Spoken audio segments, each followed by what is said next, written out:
அஸ்ஸலாமு அலைக்கும் வரஹ்மத்துல்லாஹி வபரகாத்துஹு. அல்ஹம்துலில்லாஹி ரப்பில் ஆலமீன் வஸ்ஸலாத்து வஸ்ஸலாமு அலா ரசூலில்லாஹி வ ஆலிஹி வ ஸஹ்பிஹி அஜ்மஈன். கண்ணியத்திற்கும் பெருமதிப்பிற்கும் உரிய எல்லாம் வல்ல அல்லாஹுவின் நல்லடியார்களே,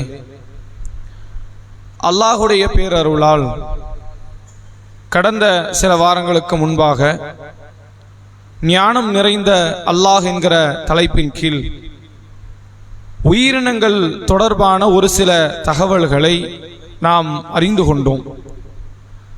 அதனுடைய ஒரு தொடர்ச்சியாக இன்றைய தினம் அல்லாஹ் ரப்புல் ஆலமீன் பாலைவனத்தில் அமைத்த பாலைவனத்தினுடைய கப்பல் என்று அழைக்கப்படுகிற ஒட்டகம் தொடர்பான ஒரு சில செய்திகளை இன்றைக்கு நாம் அறிந்து கொள்ள இருக்கிறோம். திருமறை குர்ஆனில்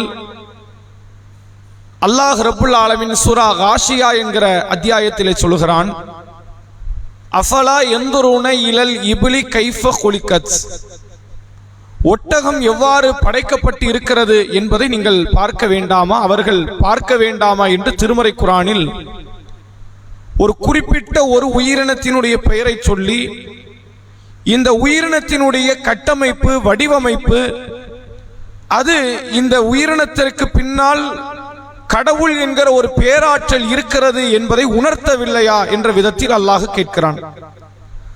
பொதுவாக எந்த பறவையை, எந்த ஜீவனை, அது பூச்சிகளில் ஆரம்பித்து பிரம்மாண்ட யானை வரை எந்த ஜீவனை யோசித்தாலும் பின்னால் ஒரு பேராற்றல் கொண்ட இறைவன் இருக்கிறான் என்பதை அது உணர்த்தும். ஆனால் ஒட்டகத்தினுடைய தனித்துவ உடல் அமைப்பு, ஒரு வித்தியாசமான ஒரு செயல்திறன் அதில் உள் இருக்கிறது என்பதை சிந்திக்கிற ஒவ்வொரு நபர்களையுமே அது ஆழமான ஒரு ஆழ்ந்த யோசனைக்குள் கொண்டு சென்றுவிடும் என்பதனால் ஒட்டகம் தொடர்பாகவே அல்லாஹ் ரப்புல் ஆலமீன் ஒரு வசனத்தின் மூலமாக பேசக்கூடிய செய்தியை நம்மால் பார்க்க முடிகிறது. திருமறை குர்ஆனிலும் சரி ஹதீஸிலும் சரி ஒட்டகத்தை வெவ்வேறு அரபு சொற்களை கொண்டு இஸ்லாம் அழைத்திருக்கிறது. இதற்கு முன்னால் வாழ்ந்த அரபுகுல மக்கள் அழைத்திருக்கிறார்கள். இப்ப இந்த அத்தியாயத்தில் இந்த வசனத்தில் அல்லாஹ் இபில் என்று அழைக்கிறான். பல இடத்துல ஜமல் என்ற பெயர் கொண்டு ஒட்டகம் அழைக்கப்படுகிறது. திருக்குர்ஆனில் இன்னொரு இடத்துல நாக்கத் என்று அல்லாஹ் பெண் ஒட்டகத்தை நபி சாலிஹ் அலைஹிஸ்ஸலாம் அவர்களுடைய காலத்தில் ஒரு அற்புத ஒட்டகமாக வழங்கப்பட்டதை குறித்து அல்லாஹ் பேசுகிறான். நீங்கள் இஸ்லாமிய மார்க்கத்தோடு ஒட்டகம் என்பது ஏதோ ஒரு வகையில் வழிபாட்டோடு தொடர்புடைய ஒரு பிராணியாக நீங்கள் பார்க்கலாம். எந்த அளவிற்கென்றால் இப்ராஹிம் அலைஹிஸ்ஸலாம் அவர்களுடைய தியாகத்தை நினைவு கூர்ந்து ஹஜ் பெருநாள் தினத்திலும் அதை தொடர்ந்து வரக்கூடிய ஐயாமு தஷ்ரீக் ஆகிய நாட்களிலும் ஆட்டை அறுத்து பலியிடுவதை போன்று மாட்டையும் ஒட்டகத்தையும் அறுத்து பலியிடுவதற்கு இஸ்லாமிய மார்க்கம் நமக்கு வழிகாட்டுகிறது. ரசூல் ஸல்லல்லாஹு அலைஹி வஸல்லம் அவர்கள் இந்த ஒட்டகம் தொடர்பாகவே மார்க்கத்தினுடைய சில கூலிகளை குறித்தும் நமக்கு சொல்லி இருக்கிறார்கள். ஒரு முறை ஹைபர் என்கிற யுத்தத்திற்கு நபிகள் பெருமகனார் தன் தோழர்களோடு சென்றிருக்கிறார்கள். அப்ப என்றைக்குமே ரசூல் ஸல்லல்லாஹு அலைஹி வஸல்லம் அவர்கள் தான் அந்த சமுதாயத்தின் அந்த கூட்டத்தினுடைய தளபதியாக நிற்பார்கள். அன்னைக்கு தளபதியை மாத்திட்டாங்க ரசூல்லா. அலி ரலியல்லாஹு அன்ஹு அவர்களுடைய கையில் இஸ்லாமிய சேனையின் கொடியை கொடுத்து அவரை தலைமை தாங்க சொல்கிறார்கள் அல்லாஹ்வுடைய ரசூல் அவர்கள்.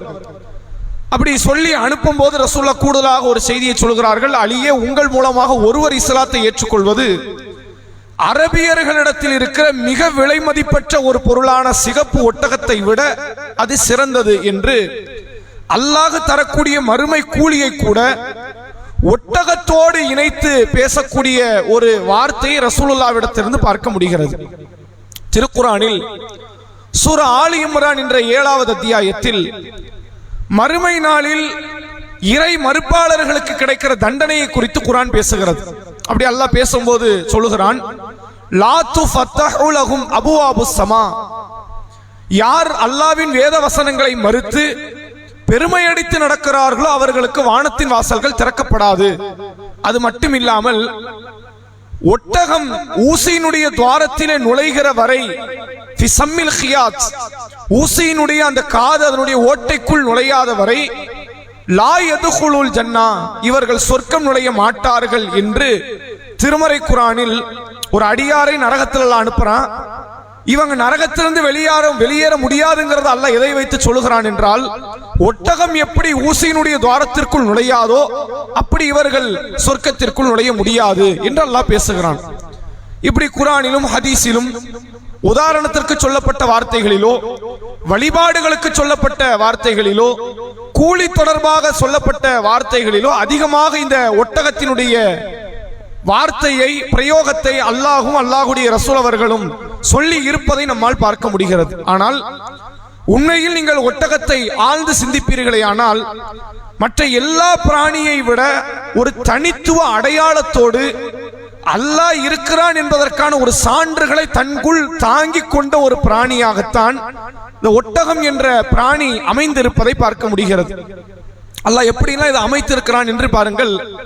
இந்த ஒட்டகத்துக்குள்ள இருக்கக்கூடிய இரத்த மூலக்கூறு, சிகப்பு அணுக்கள், எல்லா பிராணிக்குமே பொதுவா சிகப்பு கலர்ல ரத்தம் இருக்கும்.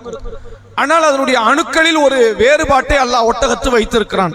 இப்ப நம்முடைய ரத்தங்களோ மற்ற பிராணியினுடைய ரத்தங்கள்ல உள்ள அணுக்கள் எப்படி இருக்கும்னா, அதனுடைய மூலக்கூறு வட்ட வடிவத்தில் இருக்கும். இப்ப இதெல்லாம் வந்து ஏதாவது ஒரு விளம்பரத்துல ரத்தத்தை பத்தி காட்டும் போது மூலக்கூறை படம் பிடித்து காட்டுவார்கள். அதை அடையாளப்படுத்துவதற்கு அனிமேஷன்ல காட்டுவாங்க. இதனுடைய ரத்த மூலக்கூறு எப்படி இருக்குன்னா ஓவல் ஷேப்ல இருக்கும், நீள்வட்ட வடிவத்தில் இருக்கும். அப்படி நீள்வட்ட வடிவத்தில் இருந்த என்ன அப்படின்னா, எவ்வளவு தண்ணீர் பிரச்சனைகள் ஏற்பட்டாலும் சரி, அதனால இந்த ரத்த ஓட்டத்துல என்னைக்கு பாதிப்பு வராது. ரத்த ஓட்ட சீராகிக்கிட்டே இருக்கும். பிளட் சர்க்குலேஷன் சொல்லுவாங்க. உடல் சரியான ஒரு வாகுல வரணும் அப்படின்னா இந்த பிளட் சர்க்குலேஷன் கரெக்டா இருக்கணும். தலையில இருந்து கால் வரைக்கும் ரத்தம் ஓடிக்கிட்டே இருக்கணும். ரத்த ஓட்டம் நின்றுச்சுன்னு, ரத்தம் கட்டிருச்சுன்னு அர்த்தம். அது ஒரு இடத்துல இருந்துச்சுன்னா அது காயமாக பார்க்கப்படும். முழு உடல்லையுமே ரத்தம் கட்ட ஆரம்பிச்சிருச்சுன்னா மவுத்துன்னு அர்த்தம், உயிர் பிழைக்கலன்னு அர்த்தம். இறந்து போனவங்களுடைய உடல் என்ன ஆகாதுன்னா ரத்தம் ஓடாது, ரத்தம் அப்படியே கட்டி ஆரம்பித்து விடும். அப்ப இதனுடைய உடல்ல வந்து தண்ணீர் குடிக்கலன்னா இது ரத்தம் கட்டிடக்கூடாதுங்கிறதுக்கு அல்லாஹ் அமைத்த ஒரு வடிவமைப்பை பாருங்க. இது வாழ்றது பாலைவனம் தான். எந்த ஒட்டகமும் பனிப்பிரதேசத்துல வாழாது.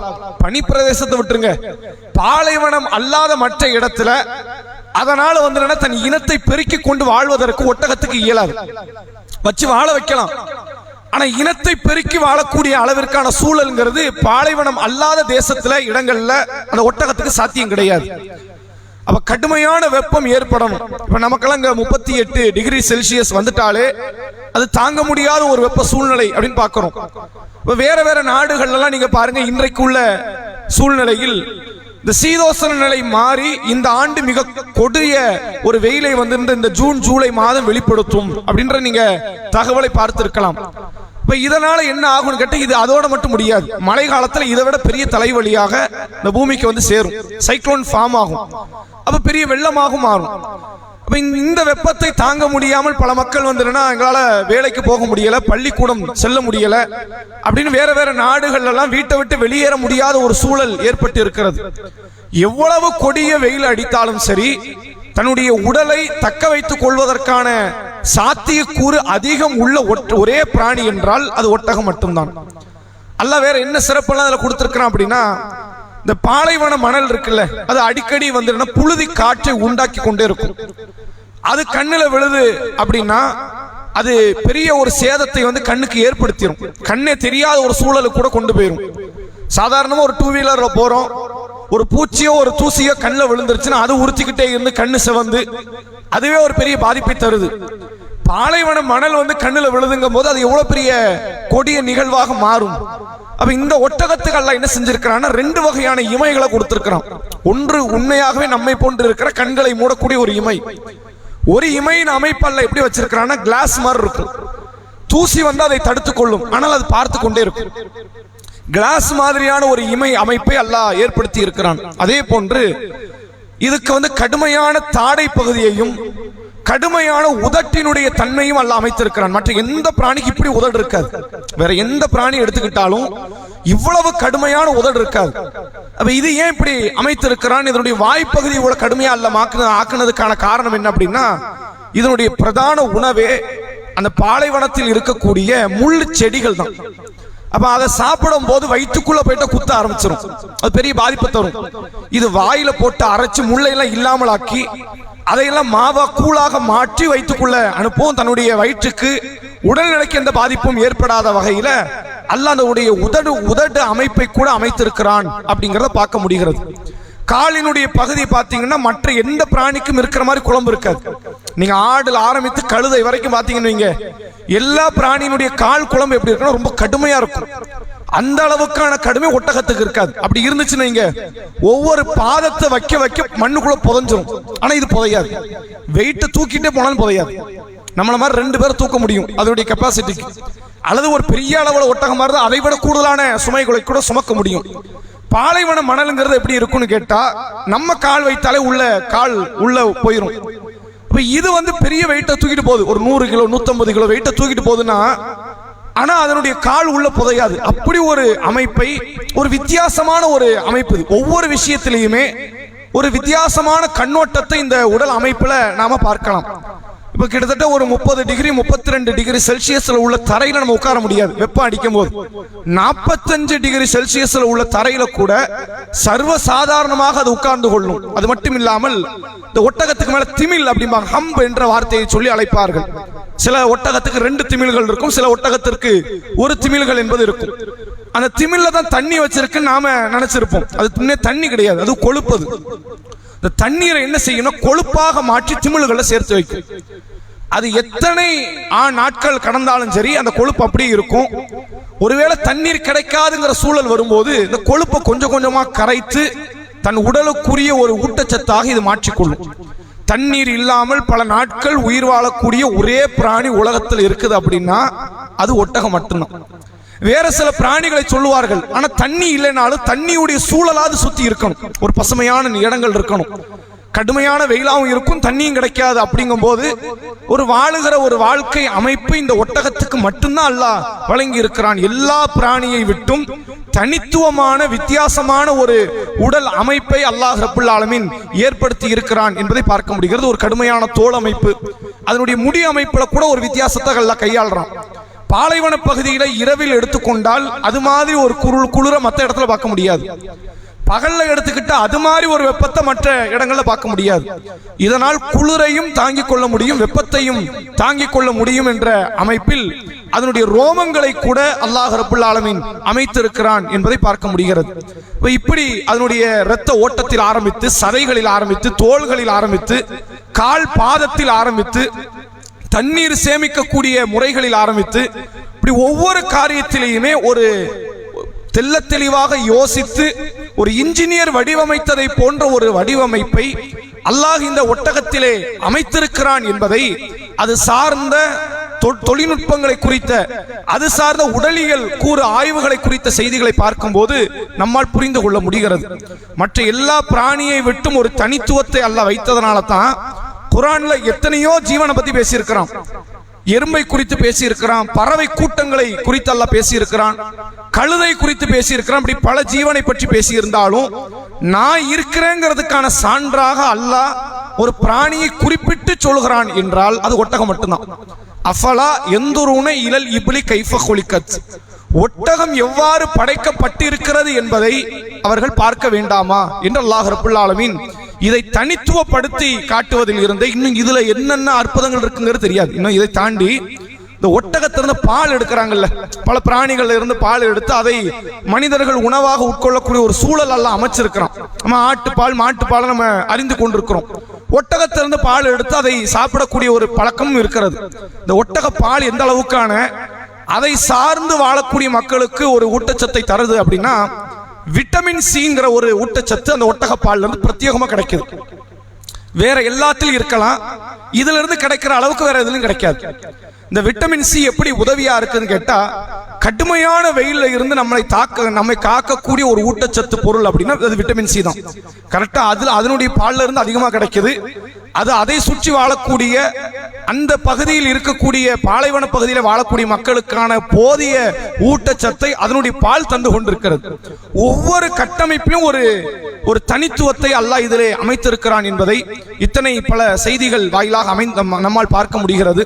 அல்லாஹ் திருக்குர்ஆனில் சொல்கிறான், ஹாதா ஹல்குல்லா, நீ எந்த படைப்பனாலும் பாரு, அந்த படைப்பு ஏன் படைப்பு அப்படிங்கிறோம். நாம் படைச்சேங்கிறது அதுக்கான ஒரு ஆதாரத்தை நான் அதுல வச்சுட்டு தான் இருக்கிறேன் என்பதை அல்லாஹ் ரப்புல் ஆலமீன் ஒவ்வொரு படைப்பை பற்றி பேசும்போதும் அந்த வார்த்தையை அல்லாஹ் சொல்லுகிறான். அப்படிப்பட்ட ஒரு தனித்துவமான அந்த படைப்பு, இதற்கு பின்னால் மிக தலை சிறந்த ஒரு பெரும் புத்திசாலி ஒருவன், ஞானம் நிறைந்த ஒருவன் இருக்கிறான் என்பதை அவன் யார் நமக்கு தெரியாது, அவன் உடல் அமைப்பு நமக்கு தெரியாது, அவனுடைய குணாதிசயங்கள் நமக்கு, இந்த ஒட்டகத்தை வச்சு அவனுடைய குணாதிசயம் தெரியாது, ஆனா அவனுடைய அறிவு எவ்வளவு பெரிய அளவுக்கு இருக்கும், அது ஒப்பிட முடியாத அளவிற்கு ஒரு பேராற்றல் கொண்ட ஒரு அறிவு என்பதை இந்த ஒரு பிராணியின் மூலமாக அல்லாஹ் நமக்கு உணர்த்துகிறான் என்ற செய்தியை இந்த தகவலின் மூலமாக அறிந்து கொள்ள முடிகிறது. இன்னும் இதை போன்ற வேறு சில பிராணிகள் தொடர்பான செய்திகளை இன்ஷா அல்லாஹ் வரக்கூடிய நாட்களில் அறிந்து கொள்வோம். வாஹிரு தஅவானா அல்ஹம்துலில்லாஹி ரப்பில் ஆலமீன். அஸ்ஸலாமு அலைக்கும் வ ரஹ்மத்துல்லாஹி வ பரகாத்துஹு.